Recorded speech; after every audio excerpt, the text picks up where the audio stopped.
的一个老师，所以其实今天我是看到咱们光明图书馆发了这个我们这次讲座的推送之后，就非常抱着一个问题是来到这里的，因为刚刚听到黄子珍老师讲的时候，也有讲述到，就是现在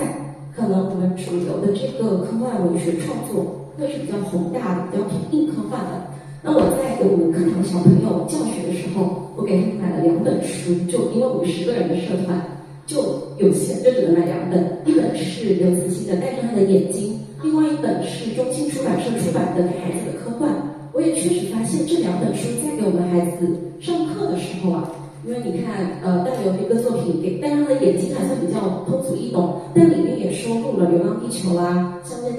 村教师。那给孩子的科幻里面，它收录的就更深啊。第一篇就是特德·江的那种冷酷的等式，所以可能就是因为这样的导入给我们孩子去看，包括我给他看科幻电影的入门《降临》或者是《星际穿越》，给孩子留下的印象也都是比较冷酷啊，比较太空歌剧那样子的感觉。那他们后面写出来的作品就发现有点不落地。就像您刚刚说的，可能少了点烟火气。很多小朋友他写的时候，可能主角一出场就是一个科学家，一个国家元首。但是可能因为我是小学老师，如果说是初中生、高中生，有一定的社会背景阅历写的，可能这个故事还能开展下去。但小学生他去想象一个科学家和国家元首去怎么开展科幻叙事的时候，确实就会出现为了讲个很炫酷的技术，或者是他们目前接触到的而且很多科幻作品，它的结局是比较悲剧性的，比较黑暗的。包括给他们讲了一些赛博朋克的这个观念之后，他们就深深陷入到了高科技低生活的这个概念里面去。所以我当时写出来之后，发现怎么一个写的都很黑暗啊，有不回来。那今天确实是听完你们讲分享之后，确实发现可能还是有一个绿色科幻这样的概念可以跟我们孩子继续开阔和分享，这是我非常有心得感受的一个。那还有一个小问题也想请问问你，就是我在鼓励小朋友们写的时候，其实孩子们就完成2个事情，一个是创作一个好的故事，另外一个就是稍微的概述一下他这篇科幻作品里面的科学理念。那很多小朋友他可能没有办法同时兼任这2个任务，可能他想到了一个很精彩的故事，但是他不知道怎么用一个像您刚刚说的理性的一个思维链去把它构建起来。还有一类小朋友呢是有个很好的科幻创意，但他可能没有办法用一个很接地气的，就是说他叙事能力可能还推进不下去。那作为一个可能跟他们创作过程或者思路，我觉得很值得他们借鉴的一个作家，您会更建议孩子们就是保证这个故事的故事性还是它的科学性？以上就是我的一个比较粗糙的提问，谢谢。谢谢。所以应该纠正一下，刚刚不是女同学了，是女老师，确实好年轻啊，就是看上去我以为是高中生，原来是女老师。好的。刚刚其实您提的2个问题，我觉得都确实很具体，而且是非常非常的详细且务实的。因为您是就是直接指导他们科幻写作，相当于是比我还要更加接触，就是在比我小的创作者，他们如何去构建他们的故事。首先第一个问题就是如何引导他们去读，去走进科幻。我觉得这个问题呢，也是我有的时候在比如说去小学的时候做讲座的时候，我会担心的问题。然后我可能发现一个小技巧，其实像大刘老师的作品，他确实是，首先他可以说是在科幻里面占了半边天，通过从大刘老师的作品去入门，我觉得应该是绕不开的。然后这里面可能有一个小技巧，就是可能也是老师您稍稍的引导一下。我会在给他们讲的时候，比如说里面有2个人物，一个是史强，一个是汪淼，然后他们2个人身上呢就有很强大的对比，一个是非常的理性主义的科学家，然后一个呢就是比较糙一点的爷们儿，一个警察。然后当时我就是引导他们看那个名字，而且小孩子他的感知能力确实是很直观。我一说出史强这个名字，他们都在笑。因为我说大家为什么要笑呢？就是因为这个名字，大家说史强。然后呢，我说对，我说所以说他有一个外号叫大史。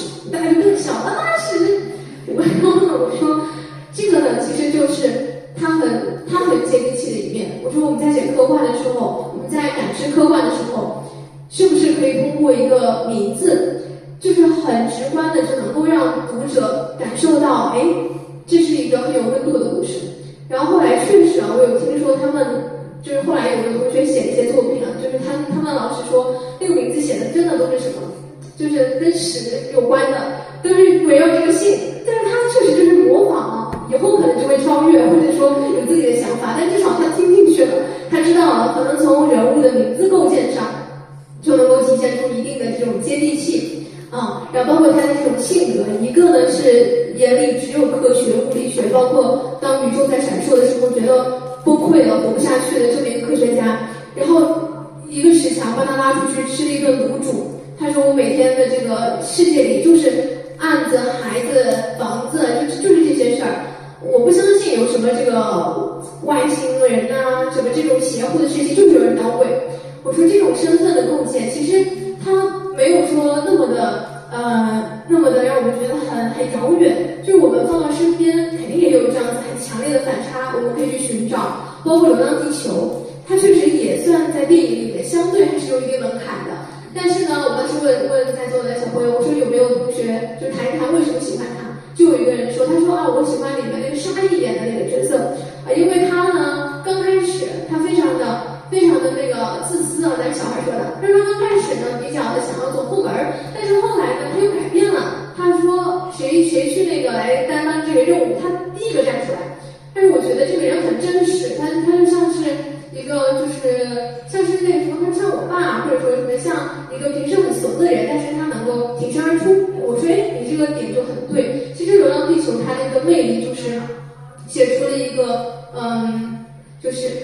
我们身边或者说一个中国式的英雄，就是他是在某一个时刻成为了英雄，而不是什么 Spider-Man 那种就天生就是英雄的。所以这个可能是我们可以在就是孩子去阅读相对高深的作品的时候，我们去从中帮他理解这其中比较好理解的部分。然后另一方面，我觉得也是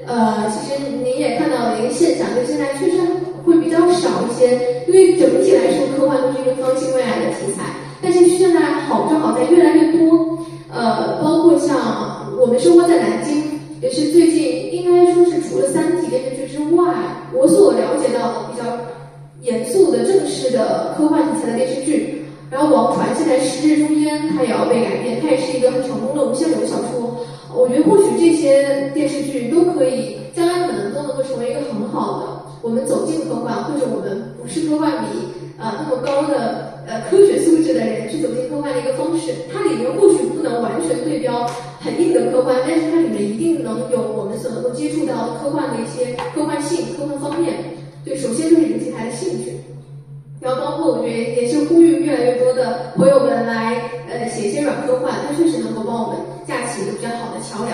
然后第二方面说到这个写作上面，其实我刚刚听你说这个小朋友说写国家元首也是挺有意思的，我觉得也挺好奇他笔下的国家元首，但是确实说他可能要写出一定的真实性，对于他而言很难，这个身份他不太了解。我当时去一个地方做讲座的时候，我发现里面有一个小朋友，他的文章写的是孙悟空，他写的是西游。那我觉得这个方式其实蛮不错的，就是从他们了解到的那些神话故事里面下手。我觉得现在这些小孩子，就您刚刚也提了一个很好的问题，故事性还是科学性重要？我觉得在这个阶段，可能故事性更重要。因为他将来要不要成为一个科幻作家，可能还是他成长中慢慢会发现的事情。但是写好一个故事，可能是现在就比较基础的一个事情。然后包括对于他而言，故事性也更加的简单。他可以从先写好一个哪怕是奇幻的故事、幻想的故事，不那么科的一个幻的故事，我觉得都是 OK 的。这个就是很好的一个底子。就我看那小朋友写的什么孙悟空穿越到了现代，也写挺有意思的。那我觉得这些都是很好的一些 idea。然后包括你刚刚也提到说这个怎么都是灰暗的这些的，其实也可能是我们需要去引导他们更多的发散性思维，去突破，敢于突破。不只是看到黑暗森林法则，看到赛博朋克，因为那个确实在当时而言是很有意义的探讨。但是随着时代的进步，可能我们也会有更多的可能性。对，这个确实也是压力给到您，就是您可能要比他们多想一步，多走一步，得去看到更多可能性。OK。这位朋友他举手比较快。首先感谢子珍老师今天来给我们讲座，讲述关于科幻文学的知识。然后在关于刚刚那位老师所说的问题，其实我也想跟老师说一下，就是假如小孩子们对现在这些科幻说比较黑暗的那种部分看不懂的话，我推荐其实老师可以让他们看一下童话大王写的那些科幻故事，会更加贴合一点。又或者说是给他们看林慈欣的那个新世纪纪元那个，因为大刘写这本小说的主要还是给他的小孩子看的，所以可能这两个可能会比较合适。然后再回到子珍老师这边了，就是说刚刚子珍老师说了关于现在写科幻的方向，说是绿色科幻，然后还提到了一个点，就是少年科幻。对于少年科幻的话，我这边了解到了，其实有一些科幻作者其实之前也有尝试过，就比如说阿缺写的那个《星穹往事》，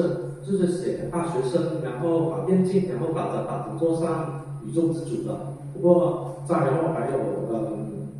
宝树作家写的那个《时间之虚》，他写的是一个大学生，然后在忽然一天醒来，在一天又一天的循环反复的时间废墟里面的故事。然后在关于青春的科幻的话，还有一个就是我最近看的，就是张扬写的那个炸弹女孩。炸弹女孩的话，它其实里面是没有什么硬科幻内容，纯粹可能就是皮肤和科幻的壳，然后再写青春期少年的故事。而根据我最近看的这些作品的话，我隐约找出了一个方向啊，就是想跟子珍老师您探讨一下，就是说，对于00后的那种少年科幻的写作，可能对于现在00后的人们认识来说，因为00后接触网络比较久，就比较早嘛，就是他们会看到网络上很多的那种知识，所以他们接触的知识是比我们广，就可能按照他们的看来，现在他们就00后可能对这个世界比较没有希望。我可能说的丧气一点了，结合现在的情况，就是00后可能对未来不是很大有希望。再然后呢，我比较喜欢的一部科幻电影叫《从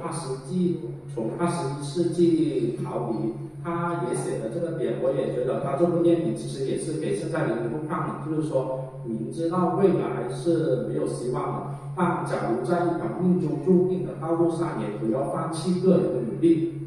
就假如说从00后出发的话，写这个科幻的话，不知道子珍老师觉得这个方向会怎么样？揪出来了，这个刚刚潜伏着一个科幻迷，但是他没有举手，这一看就是对科幻很了解的，就是被抓到了。自投罗网也是我抓到的。就是刚刚首先您刚刚那个提议就是非常好，我也是突然想到，像哈利波特这些小说也确实都是很好的，其实可以给孩子一个就是打开科幻或者不那么局限就是幻想的兴趣，因为我自己也很喜欢哈利波特，然后我的云梦里面的那个什么学院也是有点像霍格沃茨魔法学院，对，这是一个补充。然后刚刚您说的这个点，我觉得我能理解到您说的意思，就确实有些丧文化，就是小血丧这种文化，可能在00后，我不知道是不是每一个就是年代的人，也许在他们的时代背景下或多或少都会有一些。因为我在看一些就是像90年代啊、80年代啊、先锋派啊、写实主义小说的时候，他们那个时候也是，就是你能感觉到他们当时那种零度叙事，用一种现代主义的手法去写那么的暴力、血腥、夸张的时候，其实也是他们那时候面对一种新旧的世纪的这种割裂感，包括余华老师的兄弟也是上下册非常分裂，其实也是在回答一种时代的追问。所以你关注到00后身上的这个特质，我觉得是非常有意义的。就像我的小说里面《云梦》，其实他写的也有一点涉及到我们自我的追寻，一种对于自我身份的失落。可能我所追寻的一切都没有意义，甚至都是别人想要的。就这些种种的所思所想，我觉得都非常的正确，就是这个点非常好。然后您如果说要把它写成一个科幻小说，可能可以借助一些科幻的设定，怎么来体现？比如说通过身份的模糊啊，通过这种我是谁啊这种存在主义的哲学的这种自我的这种反问，我觉得都是很好的体现。然后包括您刚刚其实有说到，它其实更多的想体现的，也就是我经常就之前去参加习近平总书记思想的一些培训班，老师在提到文艺工作者创作的时候，总会强调的一点，就是我们今天写苦难、写灰色、写黑暗，我们不是为了歌颂黑暗、歌颂苦难，我们是为了从中发掘出光明，我们是为了写向善向暖的文学。就您刚刚说的那个，就是我们如何在于这种悲观的，甚至觉得未来不靠谱的，对于自身也好，对于世界也好，都有失望的情况下，依然去拥抱它。就像罗曼·罗兰说的，就是最成功的一种最大的一种主义，就是在认清了现实之后，依然的去活出自己的这种精彩。其实也就是像余华老师写他的苦难，但是更多的我们能够感受到，像许三观卖血，每次卖血之后都会给自己奖励一盘炒猪肝。他这种在宏大的个人命运的无主之下，去主动的拥抱和创造属于自己的小确幸，我觉得这个点可能可以给您也提供一个小参考，就是是方向上的一个把控。因为您说的这个点很好，但是考虑到现在我们整体还是很积极向上的时代价值，所以可能就是在此之中发掘出来的最后的指向是积极的、主动的。对，刚刚看到第一排的男同学是两位男同学，那我们还有几个名额？可以都问，那行，那就先这位男士。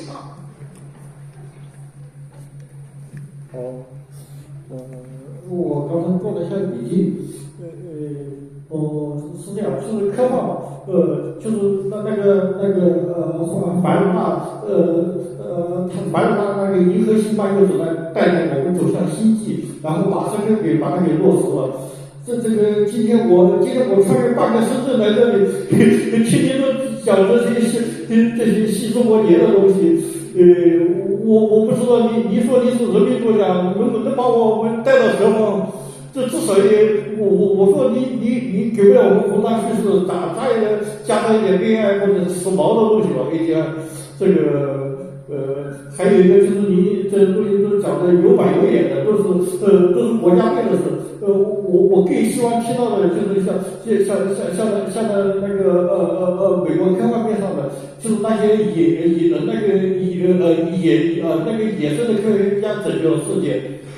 不知道你是否能能加入这种元素？就是因为现在都是那些那个马斯克告诉我们，这些民营的这些那些太空公司也是可以有所作为，或者说将来可能就是他们的天下。谢谢。谢谢。感觉你给我很大的一个夸奖，就是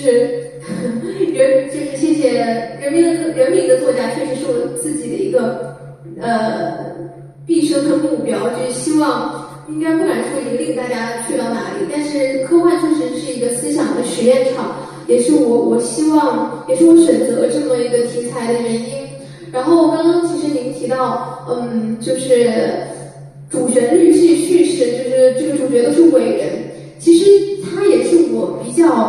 难处理的，或者说我觉得很挑战的一个点。可能我平时比较爱写的就是您说的野生的科学家，或者说野生的人群这种故事，它可能会很有这种原始的生命力。所以这一次其实对我而言是一个挑战，而且我觉得他们是值得被关注，也值得被歌颂，值得被我们铭记的。但是您的这个点其实很值得去做更多的挖掘，可能在我之后的小说科幻的叙事里面，就我自己还还蛮喜欢像刑侦啊、悬疑啊，包括说无限流，我觉得他们的主角可能就是来自各行各业的，无论是国家层面的大人物，还是科学层面的这种专业性的人才，还是甚至是什么性格很怪异的一个天才啊、疯子呀，或者说就是一个普通的很朝九晚五，然后一个小市民啊，我觉得都是有可能的。我觉得这个文学很大的一个魅力，就像你说的，它确实是来自民间的，什么人物都有可能成为我笔下的主角。谢谢。对，而且谢谢您远道而来，没有想到。我刚刚要我那就先这位男士。谢谢韩老师。我今天提一个小问题，就是这几年 AI 技术，就人工智能技术发展的很快，日新月异。请问现在这些 ChatGPT、DeepSeek 这些工具，您认为它是您创作的一个竞争对手，还是合作伙伴？就是您怎么看待人工智能跟您写作的一个关系？我觉得这个问题问的确实特别具有时代性，而且确实是一个让人很沉重的话题。像前段时间，2025中国科幻大会上，大刘老师也当时被问到类似的问题啊，他说，DeepSeek 能不能超越人类作家？然后呢，他的答案，当然，我觉得非常认可，就他说肯定可以，然后大家上了热搜，他说我觉得绝对可以，他 DeepSeek 真的就是说，确实是比人，是因为是人类智慧的结晶，所以呢，它可以超越人类的作家，而且他觉得这个也许现在无法超越，但是未来的趋势肯定是总有一天会超越的。我觉得我也很认可，因为我其实应该算是一个技术乐观主义。我并不会觉得这是一件非常的耻辱，或者说是一个让大家觉得很窒息的事情。首先承认科技的发展，并且充分的信任科技的发展，而且它也确实是可以说我们是它的祖先，我们创造出来的，它超越我们是很正常的事情。那么具体到个人层面，我自己在写作的时候，至少在现在这个它还没有完全取代我的工作的时候，我是怎么和它和平共处，或者怎么看待它的？我曾经确实也迷茫，或者说很有点就是不能说悲愤吧，会有点觉得哇，那这样子的话，如果 DeepSeek 也能写得很好，我写得也很好，那我写的东西谁能分辨出来是我写的还是 DeepSeek 写的？然后当时我首先就觉得很生气，就是你在 DeepSeek 写就是偷懒钱，我有很多。就是半成品啊，什么诗啊，什么歌词啊，我说早上都发表出来了，就是还能证明我没有借助任何 DeepSeek 写的，然后我很生气。后来我说，没关系了，反正这个也已经能够证明我自己的思想了，然后我自己心里问心无愧就可以。然后第二个方面就是关于我自己的职业，我有没有说害怕和困惑？其实我说的比较通俗，也比较庸俗一点。我当时想的是，反正要取代，大家也都取代了。就是可能取代到我这还是比较晚的，而且我感觉可能在我们创作者的行业当中，它还是一个相对来说比较能区分出层次的，还算是一个比较能够就是进行一个淘汰，或者说能够体现出一个差别的。我可能更能够是把它为我所用，而不是为它所用。这个时候就让我们回到远古时代。当人进化，就是从那个猿进化到人的时候，它其实就是会不会使用工具。那么现在一样，其实它也是一个工具。我还是认为我们会使用它，怎么使用它，怎么不去泯灭我们自己本身的那些优势的使用。比如说我每天要盯自己写，然后我自己不写了，这个就是不是很正确的使用。因为比如说我可能在外面会有发言的场合，然后我一开口，那个东西，我说的话和这个书不是一个层级，但是我相信，如果我老用DeepSeek写东西，我慢慢的我就说不出来有思想的话了。然后另一个方面，我说实话，就是我很担心未来有一天，万一什么技术，你想他现在能发明 DeepSeek，他将来有一天他就能检测出来过去用 DeepSeek 写的东西，所以我不太敢用 DeepSeek 为我的创作干很多那种实实在在的事情。因为我很担心有一天它突然能检测出来了，那我们就翻车了嘛。所以我觉得这也是我自己一个很幼稚但是很务实的思考。所以我其实比较希望大家说能够合理的借助 DeepSeek 去回答一些很小的问题，就是它不会牵着你的思想走，而是在你一些比如说规范性啊，或者说咬文嚼字上面，它确实是能够帮你提供一些思路的，就是在这方面能够借助它。所以我觉得站在这个层面上来讲，我其实不太担心它会取代我，因为我甚至觉得它其实能解放掉我们干很多，就是虽然这话我也不知道当讲不当讲，但我觉得也没事儿，就是很多无意义的那种，或者说我们可以不用动智力，使用智力去做的什么报告啊、总结呀、是可以用笔写来写的，然后我们可以解放思想，去进行更多更有意义的探索。所以我觉得它应该还是整体是促进人类进步的。对，希望能够体现我自己的一个思考。谢谢。好，那我们非常感谢黄老师的分享，也非常感谢我们在座读者朋友的互动。也希望我们读者朋友持续关注我们的光明大讲堂。如果有什么问题的话，可以在下期我们继续来跟老师去共同的去探讨。那接下来我们就邀请老师一起和跟你我们坐在两边的读者朋友可以稍微往中间的座位靠拢一下。非常感谢大家的配合。